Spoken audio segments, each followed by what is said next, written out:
Hello students, हम लोग narration में पढ़ रहे थे और नरेशन में अब तक जो हम लोग चेंजिंग पढ़े हैं वो असर्टिव सेंटेंसों में कैसे चेंजिंग होती है, जिसमें जो टेंस होते हैं उसमें हम कैसे डायरेक्ट से इनडायरेक्ट में चेंज करेंगे।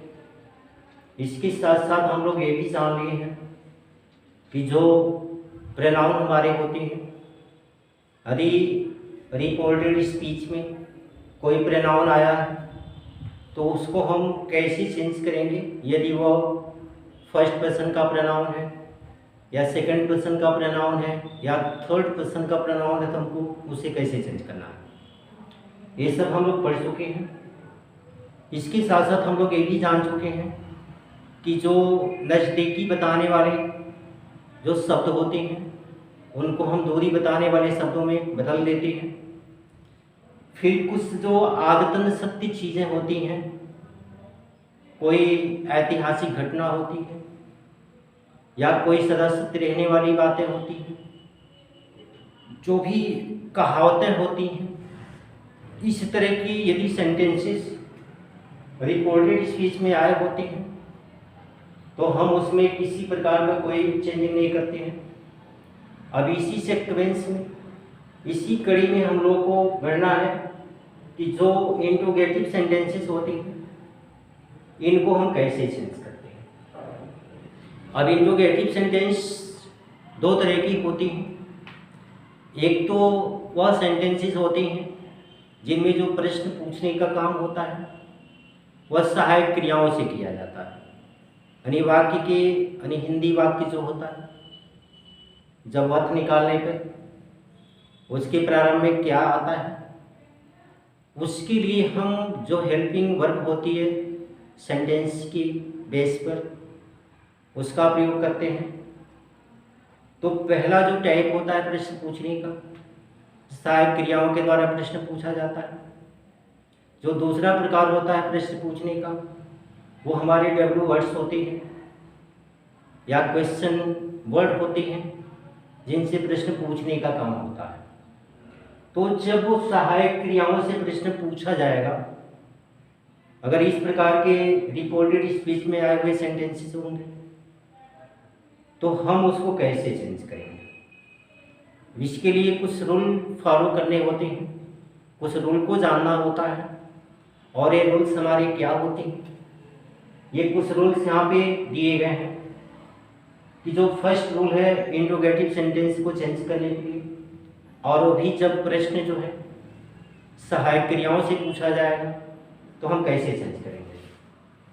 तो पहला रूल है इसमें कि हम रिपोर्टिंग वर्ब सेट को ऑर्डर्ड यानी आस्क या हम इंक्वायर्ड में बदल देते हैं। इसको हम आस्क या इंक्वायर्ड में बदल देते हैं। दूसरी जो बात होती है, हम प्रश्नवाचक को जो वाक्य में रिपोर्टिंग वर्ब के बाद हम दैट का प्रयोग नहीं करते, यानी हम इसमें आस्क या इंक्वायर्ड कनेक्टिव वर्ड का प्रयोग करते हैं। और जो कनेक्टिव वर्ड दैट का यूज होता है उसका प्रयोग हम इसमें नहीं करते हैं।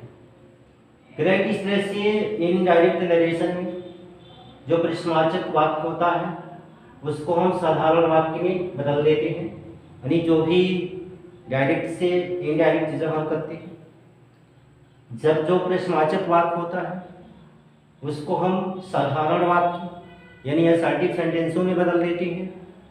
और जो उसका मार्क होता है, जो क्वेश्चन मार्क का चिन्ह होता है उसको हम हटा देते हैं। यानी जो प्रश्नवाचक चिन्ह होता है उसको हटा देते हैं और हम सेंटेंसेस जो होता है उसको हम असर्टिव कर लेते हैं, यानी साधारण वाक्य में बदल देते हैं। यानी प्रश्नवाचक को हटा देते हैं, फुल स्टॉप का प्रयोग करते हैं और सेंटेंस को साधारण वाक्य में बदल देते हैं। करें कि जब प्रश्न सहायक क्रियाओं से, इन सहायक क्रियाओं से जब प्रश्न पूछा जाएगा, जैसे कि ऊपर चर्चा हम कर चुके हैं कि जो भी इज, एम और was, were, do, does, did, shall, will, has, have, had, can और में, यानी इनसे प्रश्न पूछने का जब काम होगा, रिपोर्टेड स्पीच में इनसे प्रश्न पूछे जाएंगे, तो हम इनके लिए जो होता है, जब ऐसे प्रश्न पूछने का काम होता है तो उसको हम अगले सेंटेंस में जो चेंजिंग होती है। इसके साथ साथ जो होता है, हम यहाँ पे कनेक्टिव वर्ड इफ या वेदर का प्रयोग कर लेते हैं। इसमें इफ या वेदर लगा लेते हैं इसको करने के लिए। तो अब इस तरह से ये सेंटेंसेस हो जाएगा कि आई सेड टू हिम। अब यहाँ पे जो रिपोर्टेड स्पीच की वर्ब है सेड, उसको हम आस्क्ड या इंक्वायर्ड ऑफ में चेंज कर देते हैं। तो I said to him are you going. तो अब यहाँ पे ये जानना है कि ये जो बात है, स्टेटमेंट है, किसके विषय में कहा जा रहा है। तो आई सेड टू हिम, मैंने उससे पूछा कि आर यू गोइंग, क्या तुम जा रहे हो। यह जो बात है वह हिम के विषय में कही गई है और इस तरह से चेंजिंग हो जाएगा। अब यहाँ पे एक चीज और देखना है कि जब ये हेल्पिंग वर्ब हमारी शुरू होती है और इसका जो उत्तर होता है यस या नो में ही जाता है, इस तरह के सेंटेंसेस होते हैं जिनमें हम चेंजिंग करते हैं। तो अब ये हो जाएगा आई, अब सेट को चेंज करेंगे तो आस्क्ड भी हो जाएगा, बदल जाएगा, आई आस्क्ड हिम। अब ये हो गया कि आई आस्क्ड हिम। हम यहाँ पे इफ या वेदर किसी का प्रयोग कर लेते हैं, तो वेदर। अब यहाँ पे जो क्रम होता है हम चेंज कर लेते हैं। अब ये बात जो है, यहाँ पे हिम जो है थर्ड पर्सन का प्रोनाउन है और ये है ऑब्जेक्टिव केस, और इसी के लिए बात यहाँ पे हुई है, यू का प्रयोग हुआ है। यू जो है वो है सेकेंड पर्सन का प्रोनाउन है और ये जो है ऑलरेडी सब्जेक्टिव केस में। तो अब हम हिम के लिए सब्जेक्टिव के सी का प्रयोग करेंगे। अब क्रम यहाँ पे चेंज हो जाता है। जब हम इनको असर्टिव में चेंज करते हैं तो क्रम चेंज कर लेते हैं। सब्जेक्ट जो होता है वो इसका जगह ले लेता है और यह जो पूछने वाला शब्द होते हैं, जो हेल्पिंग वर्ब होते हैं, इसकी जगह ले लेती है। तो इस तरह से हम कर्ता को पहले कर लेंगे, सहायक क्रिया को लाएंगे, उसके बाद जो भी मेन वर्ब पे ऑब्जेक्ट होगा उसका प्रयोग करते हैं। तो ये हो जाएगा कि आई आस्क्ड हिम वेदर। अब ही, हिम के साथ यहाँ पे हिम जो है वो ऑब्जेक्टिव केस में है। अब इसका सब्जेक्टिव केस ही हो जाएगा। अब इस तरह से यू समाप्त हो जाएगा। यू की जगह पे जो स्थान लेगा वह ही ले लेगा। तो him whether he was, are का प्रयोग हुआ है। जब इस तरह के सेंटेंसेस होते हैं उसको हम कंटीन्यूअस से बदलेंगे, यानी पास्ट इंडेफिनिट को प्रेजेंट इंडेफिनिट को पास्ट इंडेफिनिट में, प्रेजेंट कंटीन्यूअस को पास्ट में। तो weather he was going, full stop का प्रयोग कर लेंगे। अब इसी तरह से ये अगला सेंटेंस है, कह कि यदि रिपोर्टेड स्पीच में सहायक क्रिया डू या डैश हो और उसके बाद नॉट न हो तो हम इनडायरेक्ट स्पीच बनाते समय डू या डैश को हटा देते हैं। यानी जब कभी भी किसी सेंटेंसेस में डू या डैश हो और उसके बाद यदि नॉट नहीं होता है तो हम डू डैश को हटा देते हैं, और इस तरह से इसको हटाने के बाद जो ये रिपोर्टेड स्पीच में आया हुआ सेंटेंस होता है वो पास्ट टेंस में चेंज हो जाता है। तो अब इस तरह से यहाँ पे डू डैश के बाद नॉट नहीं है इस सेंटेंस में। कह रहा है कि she said to me do you know Sohan, यानी उसने मुझसे कहा कि क्या तुम सोहन को जानते हो। अब इसमें डू के बाद नॉट नहीं है।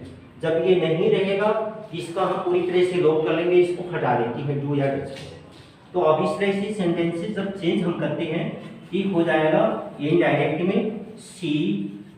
अब आस्क्ड या इंक्वायर का प्रयोग करेंगे तो सी आस्क्ड मी। अब जब यहाँ पे कनेक्टिव वर्ड जो होता है दैट न लगा करके हम इफ या वेदर का प्रयोग करेंगे।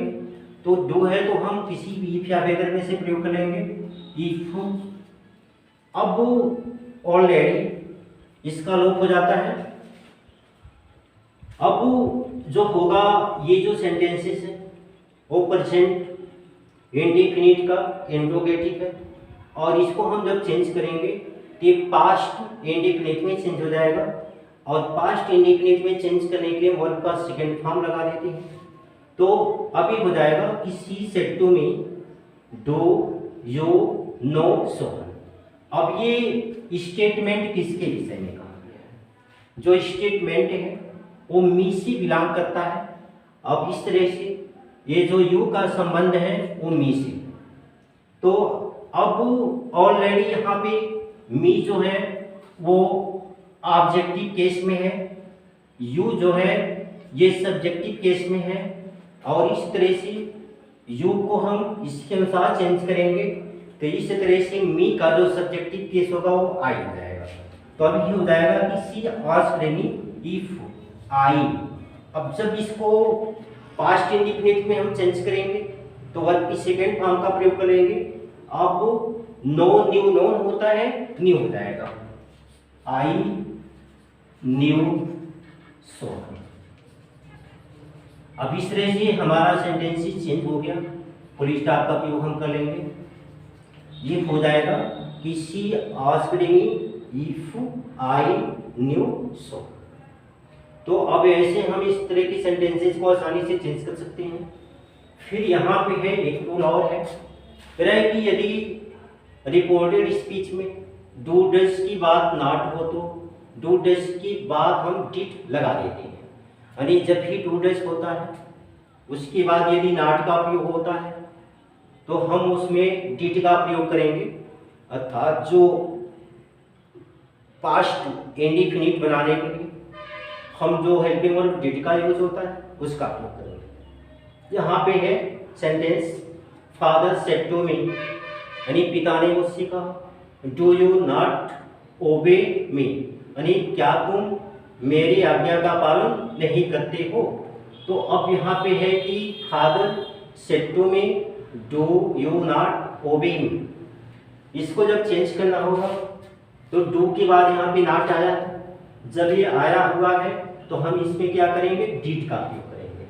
ठीक हो जाएगा कि फादर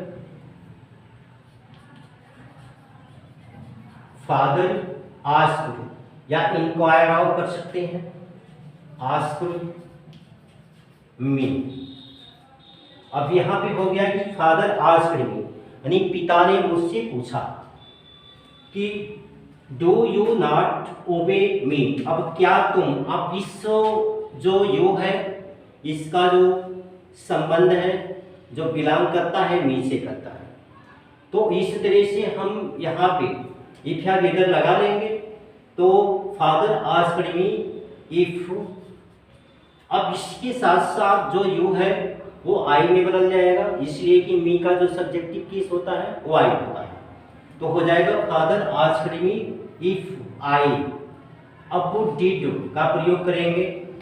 अब यहाँ पे कह रहा है कि जब डू या डज के साथ नॉट रहेगा तो डिड कहाँ प्रयोग कर लेंगे, और जब इसका क्रम होता है, जब हम इसको असर्टिव सेंटेंसेस में चेंज करते हैं इंट्रोगेटिव से, तो सीक्वेंस में हम चेंजिंग करते हैं, और सीक्वेंस में चेंजिंग का मतलब ये होता है कि हम सबसे पहले सब्जेक्ट को लाते हैं, उसके बाद हम जो हेल्पिंग वर्ब होती है लाते हैं, फिर वर्ब और फिर ऑब्जेक्ट का यूज करते हैं। तो आई डिड नॉट ओबे, अब हिम हो जाएगा। अब ये बात जहाँ पे मी जो है वो पिता के लिए कही गई है, फादर के लिए कही गई है, इसलिए ये जो है मैस्कुलिन जेंडर से बिलोंग करता है, इसलिए उसका प्रयोग हम यानी ऑब्जेक्टिव केस में ही के बजाय हिम हो जाएगा। ये पूरा सेंटेंसेस हो गया कि father asked me if I did not obey him.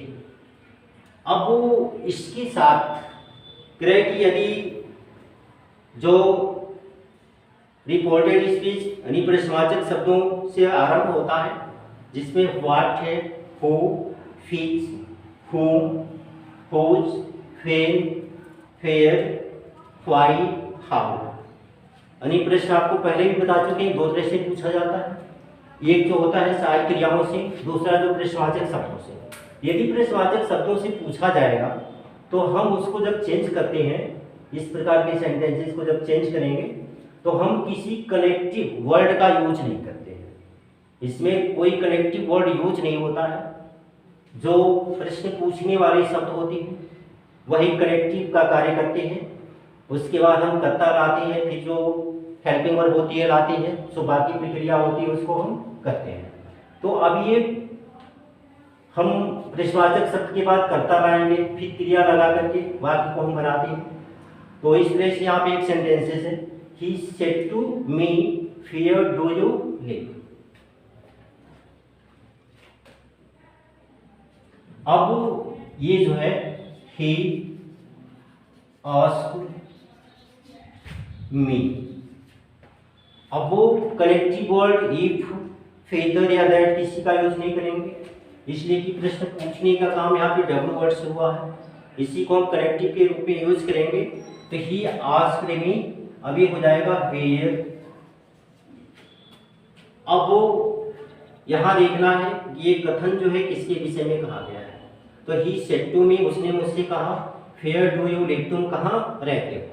तो अब ये हो जाएगा कि ही सेड टू मी, अब फेयर आई लिव्ड, ये बदल करके पास्ट इंडिफिनिट हो गया, यानी फेयर आई लिव्ड, अब ये पास्ट में चेंज हो गया। तो अब इस तरह से ढूंढा जाता है, प्रेजेंट इंडिफिनिट का भाग होता है, इसको चेंज करेंगे पास्ट में हो जाएगा। और पास्ट इंडिफिनिट बनाने के लिए हम मेन वर्ब की जो फर्स्ट सेकंड फॉर्म होती है इसका यूज करते हैं। इस तरह से हो गया कि ही asked me fair I lived. एक और सेंटेंसेस है नीचे जो एग्जाम्पल के रूप में हम लोग ले सकते हैं कि he said to Mohan how much money do you want. अब ये इनडायरेक्टली जब इसका चेंज करेंगे तो हो जाएगा आपका ही आस्क्ड या इंक्वायर्ड ऑफ मोहन। अब वो जैसे कि आप जान रहे हैं कि कनेक्टिव वर्ड जो होगा वो डब्ल्यू वर्ड ही हो जाता है। तो हाउ मच मनी, अब इसके साथ आप कहेंगे कि मनी क्यों आएगा, मनी इसलिए आएगा कि जब कितना कितनी कितने की बात आती है उसके संबंधित जो नाउन होता है उसका भी हम प्रयोग कर लेते हैं। तो ये हो जाएगा कि how much money I wanted, how much money I wanted. अब ये भी बदल करके पास्ट इंडिफिनिट हो जाएगा। अब इसमें हम क्वेश्चन मार्क को हटा करके केवल हम फुल स्टॉप का प्रयोग कर लेते हैं और जो सेंटेंसेस होता है उसको असर्टिव में चेंज कर लेते हैं। ये हो गया कि he inquired of me Mohan how much money I wanted. तो अब वो ही सेड टू मोहन, यहाँ पे ही वांट, तो अब हो जाएगा कि how much money he wanted. तो अब इस तरह से हम ये सीख लिए कि जो हमारा सेंटेंस होता है और इम्पोर्टेंट स्पीच में अगर प्रश्न पूछने का काम करता है, चाहे वो हेल्पिंग वर्ब से करेगा तो कैसे चेंज करेंगे, यदि वो डब्ल्यू वर्ड से प्रश्न पूछने का काम कर रहा है तो कैसे चेंज करेंगे। अगले वीडियोज में हम लोग ऑप्टेटिव सेंटेंसेस और जो एक्सक्लेमेटिव सेंटेंसेस है उसके विषय में जानेंगे, इम्परेटिव सेंटेंसेस है। तो इसी तरह से अगले वीडियो जो हम लोग पढ़ेंगे।